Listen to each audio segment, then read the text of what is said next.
بسم اللہ الرحمن الرحیم۔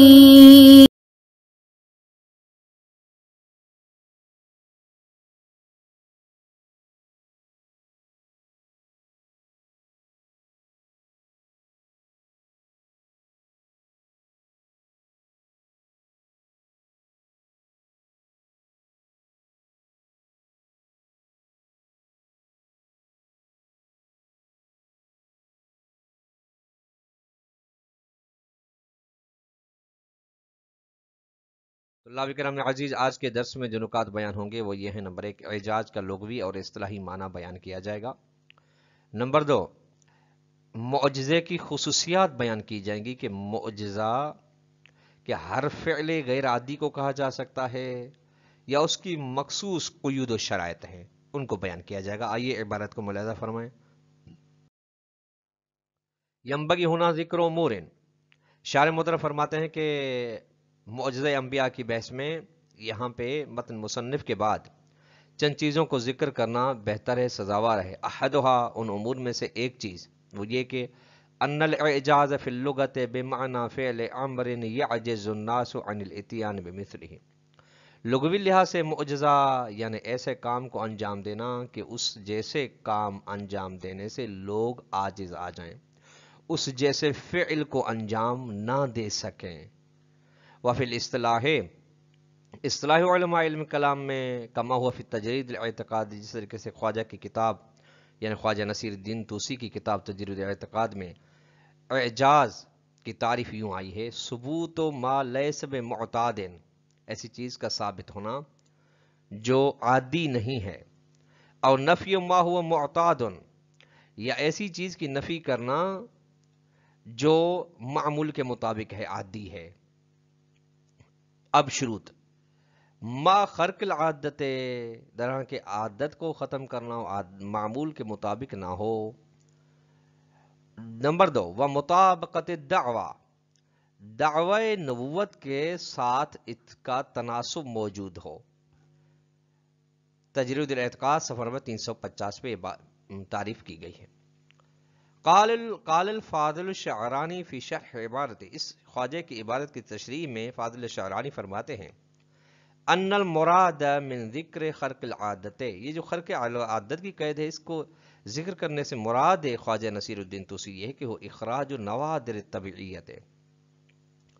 ان امور کو، ان چیزوں کو خارج کرنا، ان افعال کو خارج کرنا جو عالم طبیعت میں رخ دیتے ہیں، رونما ہوتے ہیں، لیکن کبھی کبھی خارق العادہ جو ہوتا ہے وہ ایسا نہ کہ کبھی کبھی ہو خارج ہو، کبھی کبھی ہو سکتا ہو، نہیں، بلکہ خارق العادہ یعنی نہ ہمیشہ نہ کبھی عالم طبیعت میں نہیں آتا، عالم طبیعت میں رخ نہیں دیتا۔ کطفل الذی، اب نوادر کی مثال دیتے ہیں جس چیز کو خارج کرنا چاہتے ہیں خارق العادہ کی، کیسے؟ کطفل الذی لہ ثلاثۃ ارجل، جیسے ایک بچہ ہے 3 پیر ہیں اس کو، یا 6 انگشت ہوتی ہیں ہاتھ میں، یہ نوادرات ہیں۔ فإن النوادر وإن كانت خلاف العادت، اگرچہ یہ معمول سے ہٹ کے ہیں لیکن ہوتی تو ہیں کبھی کبھی، ولكنها موافقۃ للعادت، مطابقت عادت ہیں، مطابقت طبیعت ہیں، فی الجملہ کسی حد تک، یعنی کبھی کبھی تو ہوتے ہیں، اذ قد يتفق وقوعها، چونکہ کبھی کبھی تو ہوتی ہیں۔ هذا بخلاف المعجزۃ، لیکن یہ معجزے کے بالکل برعکس ہے۔ فإنها معجزات مما لم يتفق وقوعها في الطبیعیت، معجزہ وہ ہے جو عالم طبیعت میں رخ نہ دے، نہ ہمیشہ تسلسل کے ساتھ، نہ کبھی کبھی، بلکہ وإنما، بلکہ اوجدہ اللہ تعالی تصدیق للنبی، ہاں کی ضمیر معجزات کی جانب ہے، معجزے کو خداوند متعال ایجاد کرتا ہے، یعنی ما فوق طبیعت، جس طرح خود خدا ہے، معجزہ بھی فعل خدا ہوتا ہے جو نبی کے دست پہ، نبی کے ہاتھ پہ، امام کے ہاتھ پہ جاری ہوتا ہے، نبی کی تصدیق کے لیے خداوند متعال اسے ایجاد کرتا ہے۔ بس فالمعجزۃ ثبوت ما لیس بمعتاد ما خارق العادت، معجزہ یعنی ایسی چیز کا ثابت ہونا جو عادی نہیں ہے، اس کے ساتھ خارق العادہ ہو۔ مثلا مثال دیتے ہیں: کسیرورت عصا موسیٰ ثعبانا، جیسے موسیٰ علیہ السلام کا عصا سانپ بن جاتا تھا. یہ معجزہ ہے، خارق العادہ ہے، اس جیسا کوئی کام انجام کوئی دے بھی نہیں سکتا. اور نفی ما هو معتاد ما خرق العادت ہے، یا ایسی چیز کی نفی کرنا جو معمول کے مطابق ہو، اس کے ساتھ ساتھ خارق العادہ بھی ہو. کعجز شجاع فی حال شجاعت ہی، جس کے ایک بہادر آدمی ہے، اپنی بہادری اور شجاعت کی حالت میں عاجز آ جائے، یا سلامت ہی یا صحیح و سالم بدن رکھنے والا شخص عاجز آ جائے، یہ دونوں ان رفع سیف مثلا تلوار نہ اٹھا سکیں. یہ ہے خارق العادہ. حالانکہ عادت کو تو اٹھانا چاہیے، لیکن اگر نہیں اٹھا رہے تو یہ خارق العادہ ہے. فإنما مما لا يتفق عادتا، یہ ان چیزوں میں سے جو معمولاً اتفاق نہیں ہوتی، عادی نہیں ہے یہ. کمال اکفاظ، اس کے بات واضح مکفی نہیں ہے. ترجمہ شرع اعتقاد صفحہ نمبر 448 پہ. شارح محترم فرماتے ثم ان المراد من مطابقت دعویٰ، یہ جو معجزے کی تعریف میں مطابقت دعویٰ کی شرط و قید ہے، اس سے مراد یہ ہے کہ وہ اطلاع ان الاطلاق الاعجاز بحسب الاصطلاح فيما اذا وقع خارق العادہ. معجزے کا اطلاق اصطلاح علم کلام کے لحاظ سے وہاں پہ آتا ہے جہاں پہ وہ فعل خارق العادہ ہو عقیب دعوی النبوت، دعوی النبی، دعوی نبی کے بعد خارق العادہ کام انجام دیا جائے. لیکن کس لحاظ سے انجام دیا جا رہا ہے؟ بے عنوان شاہد صدق لدعوا، تاکہ یہ خارق العادہ فعل دعوی نبی کی صداقت کے لیے صادق گواہ بن سکے. وَإِلَّا، اور ایسے نہ ہو، یعنی فَإِلَّمْ يَكُنْ لَهُ دَعْوَىٰ، اصلا یعنی نبی ہو اسے دعویٰ ہی نہ ہو دعوی نبوت، فلا اعجاز، تو خارق العادہ کام کو معجزہ نہیں کہا جائے گا. مثلا نحو ما یظہر من الاولیاء ہے، جیسا کہ اولیاء کرام یعنی غیر انبیاء وغیر ائمہ علیہ السلام سے بغیر دعوی نبوت امامت کے خارق العادہ افعال سرزد ہوتے ہیں. وہ افعال جو سرزد اولیاء الہی سے من دون دعوی للنبوت او الموت، اس میں یہ بھی دعویٰ نہیں ہوتا کہ یہ میں اس لیے انجام دے رہا ہوں، یعنی وہ پہلے دعویٰ نہیں کرتے کہ میں نبی ہوں، میرے پاس منصب نبوت ہے، یا پہلے دعویٰ یہ نہیں کرتے کہ میرے پاس منصب امامت ہے اور پھر یہ خارق العادہ کا کام دکھا رہے ہوں. نہیں، وہ فقط خارق العادہ کام دکھاتے ہیں، اس میں دعوی نبوت یا امامت نہیں ہوتا. فإنہ کرامت و ارہاس، اس کو کرامت کہا جائے گا یا ارہاس. ارہاس یعنی وہ خارق العادہ افعال جو نبی دعوی نبوت یا اظہار نبوت سے پہلے افعال انجام دیتا ہے. ولذا اسی وجہ سے اشترطوا فی اطلاق الاعجاز التحدیہ، علماء علم کلام نے معجزے کے صدق آنے میں تحدی کو شرط لازم کرا دیا ہے. چونکہ تحدی کے بغیر اولیاء الہی کے افعال خارق العادہ ہیں، لیکن ان میں چونکہ تحدی نہیں ہے اس لیے ان کو معجزہ نہیں کہا جاتا بلکہ کرامت کہا جاتا ہے یا ارہاس. کما انہ ان کانت الدعوی متحققۃ، جس سے کہ دعویٰ ثابت ہو. ولیکن خارق العادہ لا یکون مطابقا لما ادعاہ فلا اعجاز، ان خارق العادہ کام ہو انجام دیا جائے، دعویٰ بھی ہو، یعنی دونوں شرائط ہوں، لیکن مطابقت نہ ہو، تناسب نہ ہو دونوں میں، تو فلا اعجاز، اس پر یہاں پر بھی اعجاز نہیں ہوگا. لأنہ حینئذ یکون الشاہد کذب المدعی، چونکہ یہ دلیل بنے گا کہ دعویٰ کرنے والا شخص جھوٹا ہے، کہ اس کے فعل میں اور اس کے دعویٰ میں یہ مطابقت نہیں. سچے صادق انسان کے دعویٰ اور دلیل کے اندر تطابق پایا جاتا ہے. کما حکی فی المسلمۃ الکذاب، جیسا کہ مسلم کذاب کے بارے میں حکایت کی گئی کہ ایسا انہ اراد ازدیاد ماء البئر، اس نے چاہا کہ کنویں کے پانی کو زیادہ کرے، بڑھا دے، لیکون معجز لا دعویٰ، تاکہ اس کے دعویٰ کے اوپر کہ میں نبی ہوں، مسلم کذاب معجزہ ہو سکے. فتافل فیہ، بس وہ لعاب دہن پھینکتا تھا اس میں، فصار ماءہ غائرا، بس وہ اس کا کنویں کا پانی ابل پڑتا تھا اور لوگ سمجھتے تھے کہ یہ واقعا یہ وہ ہے نبی ہے. درحالانکہ آپ اگر طلاب کرام غور فرمائیں تو اس کے دعویٰ اور دلیل کے اندر کوئی تناسب نہیں پایا جاتا. ثم ان المراد من اشتراط تحدی، جو تحدی کی شرط بڑھائی گئی، اس سے مراد کیا ہے؟ یہ ہے کہ وہ ان یکون المعجز عقیب دعوی النبی ومطالبتہ للمقابلۃ۔ معجزہ مراد یہ ہے کہ تحدی یعنی نبی نے جب دعوی نبوت کر لیا اس کے بعد خارق العادہ کام دکھایا جائے اور پھر لوگوں سے مطالبہ کیا جائے کہ اس جیسے کام کے لیے تم مقابلہ کرو میرا، یعنی اس جیسا کام تم کر کے دکھاؤ، او الجالی جاری مجرا ذالک، یا اس کے کام میں کام، ونعنی بالجاری مجرا ذالک، اس کے کام میں کام سے ہماری مراد یہ ہے، شارح مطلب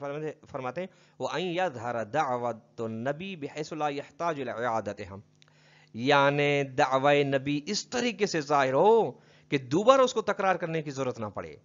بل یکتفی فیہ بقرائن الاحوال، بلکہ اس کے اندر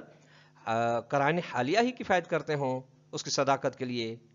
کما صرح بالعلامۃ المجلسی حیث قال، جس سے اس بات کی قرائن احوال کی وضاحت کی علامہ مجلسی نے، فرماتے ہیں کہ ومن جملۃ الشرائط، شرائط معجزہ میں سے کچھ شرائط یہ ہیں کہ وہ ان یکون مقرونا بالتحدی، کہ اعجاز تحدی کے ساتھ متصل ہو، ایک ولا یشترط تصریح ہو، وہاں پہ تصریح لازمی نہیں کہ میں نبی ہوں کہ میں نبی ہوں، بل یکفی قرائن الاحوال، بلکہ قرائن حالیہ اس کے لیے کفایت کرتے ہیں۔ ثم علم مما ذکر، بس اس کے بعد ان چیزوں سے جو ذکر کی گئی جانا جا سکتا ہے کہ خروج ما یظہر من السحرۃ من حقیقت الاعجاز، سحر و جادو و شعبدہ بازی حقیقت معجزے سے خارج ہیں، یعنی سحر و شعبدہ بازی اور دیگر جو ریاضت کے ذریعے سے غیر معمولی کام انجام دیے جاتے ہیں وہ معجزے کی حقیقت سے بیرون ہیں۔ فإن تلک الامور لیست بخارقۃ للعادۃ، یہ جو معجزے جیسے معجزے نما افعال جو سحر میں شعبدہ بازی میں دکھائے جاتے ہیں یہ خارق العادہ نہیں ہے، فإن لها اسبابا خاصۃ خفیۃ یمکن تعلمها وسلوکها بحسب العادۃ، معجزے کے لیے کوئی خاص سبب نہیں ہوتا کہ اس سبب کو اپنایا جائے تو ہر ایک آدمی کر سکے فعل معجزہ، بلکہ ان کے لیے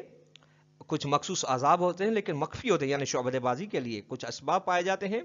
ان کو اسباب کو سیکھنے کے ذریعے سے، ان کو اپنانے کے ذریعے سے وہ پھر ایسے افعال یا ایسے کرتب یا ایسے مظاہر کر سکتا ہے جو ہر آدمی نہیں کر سکتا۔ کما یشہد له وجود السحرۃ واہل الشعبدۃ فی کل عصر و زمان، کما جس طرح سے اس بات کی گواہی ہے کہ ہر زمانے میں ہر دور میں شعبدہ باز اور سحر دکھانے والے لوگ رہے ہیں، اور ان کو عمومی اذہان والے افعال، عمومی اذہان والے اشخاص ان کو معجزہ کہتے ہیں، حالانکہ وہ معجزہ نہیں ہے۔ وَهَكَذَا خَرَجَ مِنْ تَعْرِيفِ مَا قَدْ يُرَى مِنَ الْكَهْنَةِ اَوِ الْمُرْتَضِينَ، اس طریقے سے تعریف معجزے سے خارج ہو جاتے ہیں وہ افعال جو کاہنین اشخاص اور مرتادین یعنی ریاضت نفس انجام دینے والے اشخاص سے دیکھے جاتے ہیں، وہ غیر معمولی افعال ہوتے ہیں، لیکن معجزے کی تعریف ان پر بھی صدق نہیں آتی۔ فإن تحصیل ذلك، یہ ریاضت نفس کے ذریعے سے حاصل ہو سکتے ہیں، اور نحو یا ریاضت نفس کے علاوہ دیگر جو جسمانی تمرینات ہیں ان کے ذریعے سے ممکن عادتاً معمولاً ہو سکتے ہیں، جس کے سحر و معجزہ سیکھا جا سکتا ہے، اسی طریقے سے ریاضت بھی سیکھی جا سکتی ہے۔ ولذا اسی وجہ سے یکون معارضۃ فی کل عصر و زمان ممکنۃ، شعبدہ بازوں کی، سحر دکھانے والوں کی، ساحروں کی، مرتاضین کی جو طاقت ہے، ان کا جو ان کے افعال کا اظہار ہے، ان کا ہر زمانے میں مقابلہ کیا جا سکتا ہے اور کیا گیا ہے۔ فَهَذِهِ الْأُمُورُ خَارِجَةُ النَّفْسِ عَنِ التَّعْرِيفِ، یہ چیزیں سحر و شعبدہ بازی و کاہنین و مرتادین یہ تعریف وجہ سے ذاتاً خارج ہو جاتے ہیں۔ جب ذاتاً خارج ہوتا ہے یعنی وہ علیحدہ چیز ہیں، یہ علیحدہ چیز ہیں، تو فلا حاجۃ الی اضافۃ قید آخر، تو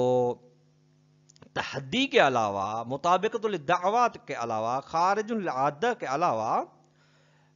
لازمی نہیں کہ ایک اور چوتھی قید بھی اضافے کی جائے تعریف معجزے میں، لاحتراز عنہا، تاکہ ان سحر و شعبدہ بازی جیسے افعالوں سے بچا جا سکے۔ کما زعم بعض المحققین، جس طرح سے اس بات کا بعض محققین نے ارادہ کیا ہے، گمان کیا ہے کہ بعض قیود اضافہ کیا جائے، وزادہ، ان بعض محققین نے اضافہ کیا ہے پھر تعریف معجزہ میں قیوداً اخری لا یحتاج الیہا، کچھ ایسی چیزیں جن کی ضرورت نہیں ہے اضافہ کرنے کی، حیث قال، وہ فرماتے ہیں یعنی بعض محققین، ان المعجزۃ هو فعل علی خلاف مجاری العادۃ و طبیعت، معجزہ یعنی ایسا فعل جو خلاف عادت اور طبیعت ہو، متکن علی قدرت ہی تعالیٰ، اس کا سہارا خدا کی قدرت ہو، و طریق و معرفتها، معجزے کو پہچاننے کا راستہ ہو العلم ہو، یہ یقین ہونا کہ بأنہ لا یکون صادر من جہت التعلم تعلیم، کہ یہ سیکھنے کے ذریعے سے صادر نہیں ہو رہا، ولا یسیر مغلوبا عن ناحیت اخرى، اور یہ بھی شرط و قید ہے کہ کسی بھی شخص کی جانب سے معجزہ دکھانے والے کے علاوہ جو افراد ہیں ان کے ذریعے سے یہ معجزہ مغلوب آ کے نہ ہو، کوئی اس پر غالب نہ ہو، فإنه بعد تحقق العلم بكون ما يظهر منه خارق للعادة لا حاجة إلى القيد الأخير في كلامه. بس یہ شرط جب یقین حاصل ہو جاتا ہے، اس کے بعد کہ یقین حاصل ہو جاتا ہے اس چیز کے بارے میں جو ظاہر ہوتی ہے خارق العادہ، تو پھر خارق العادہ ہوتی ہے ظاہر، تو پھر ضروری نہیں ہے کہ یہ جو کلام بعض بزرگان کے بعض محققین کلام میں جو قید آخری قید اضافہ کی گئی اس کو بڑھانے کی ضرورت نہیں، وہ یہ وطریق و معرفت العلم بأنه لا يكون الصادر من جهة التعلم، یہ اس کو بڑھانے کی ضرورت ہی نہیں، کیوں؟ اذ هو بالعلم بكونه خارق العادت حاصل، چونکہ جب یہ یقین ہو جاتا ہے کہ یہ فعل خارق العادہ ہے تو خارق العادہ کا مطلب حتماً یہی ہو گیا کہ یہ سیکھنے کے ذریعے سے نہیں ہوا، اگر ہوتا تو یہ مغلوبی واقع ہو جاتا اور دوسرے افراد بھی اس جیسا فعل دکھاتے۔ وَأَمَّا قید الاتقاء علی قدرتہ تعالی، کہ معجزے کا سہارا، معجزے کا استناد قدرت الہی ہے، فَهُوَ ایضاً حاصل بقاعدۃ اللطف، یہ تو قاعدۃ لطف کے ذریعے سے حاصل ہو جاتا ہے۔ کب؟ لیکن کب؟ بعد ظہور ما یعجز عنہ الناس بید مدعی نبوت، اس کے بعد کہ ظاہر ہو جاتا ہے، ایسے افعال ظاہر ہوتے ہیں جس افعال کو انجام دینے سے لوگ کمزور و عاجز ہیں، لیکن وہ افعال ایسے شخص کے ہاتھ میں ظاہر ہوتے ہیں جو مدعی نبوت ہے۔ اذ، چونکہ لو کان کاذبا، اگر مدعی نبوت جھوٹا ہوتا، وجب علیہ تعالیٰ تکذیبہ،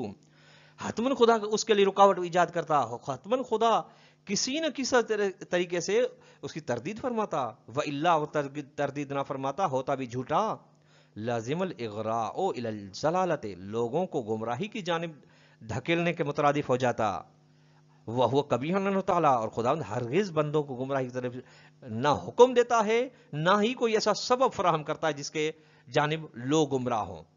بل محال، بلکہ خدا کے لیے یہ محال ہے، بس فمجرد اظہار المعجزۃ فی ید مدعی النبوۃ مع تحدی یکفی لحصول العلم بانہ من ناحیت اللہ فلا تکفل، بس خالصتاً معجزے کا ظاہر ہونا ایسے شخص کے ہاتھ پہ جو مدعی نبوت ہے لیکن تحدی کے ساتھ، یعنی یہ کہ اس جیسا کام کر کے دکھاؤ، یہ اظہار کافی ہے کہ یقین ہو جائے کہ یہ خدا کی جانب سے ہے، ورنہ لوگوں کے اگر اس کا سبب خود صاحب معجزہ ہوتا یا سبب ریاضت نفس ہوتی یا اس کا علم ہوتا تو یہ اس کے سیکھنے کا راستہ کھلا ہوا ہوتا، دوسرے لوگ بھی اس کے لیے کوشش کرتے، لیکن چونکہ اس کا سبب اور علت تام خدا ہے، اس لیے لوگ اس سے کاملاً عاجز ہیں۔ وَأَمَّا عَدَمُ الْمَغْلُوبِيَّةِ، کہ مغلوب نہیں واقع ہوتا یہ معجزہ، یہ قید جو بعض محققین لگائی، فَلَازِمُ كَوْنِ مَا صَدَرَ عَنِ النَّبِي صلی اللہ علیہ وسلم خارق العادۃ، یہ اس چیز کا لازمہ ہے، ان افعال کا لازمہ جو نبی اکرم صلی اللہ علیہ وسلم سے بطور خارق العادہ صادر ہوتے ہیں، جب ایسے ہیں تو فَلَا حَاجَةَ إِلَىٰ أَخْذِ فِي التَّعْرِيفِ أَيْضًا، تو اس مغلوبیت والی قید کو بھی تعریف معجزے میں لانے کی کوئی ضرورت نہیں ہے۔ تو اللہ کرام نے آج کا درس اپنے اختتام کو پہنچا۔ سوال نمبر 1 یہ بنتا ہے کہ معجزے کی لغوی اور اصطلاحی تعریف بیان کرے۔ دوسرا سوال یہ بنتا ہے کہ فاضل شعرانی نے جو معجزے کی اصطلاحی تعریف کے بارے میں جو وضاحت کی ہے اس وضاحت کے اختصار کے ساتھ بیان کرے۔ تیسرا سوال یہ جو بنتا ہے کہ معجزے کی شروط و قیود کون سی ہیں ان کو بھی بیان کریں۔ والسلام علیکم ورحمۃ اللہ وبرکاتہ۔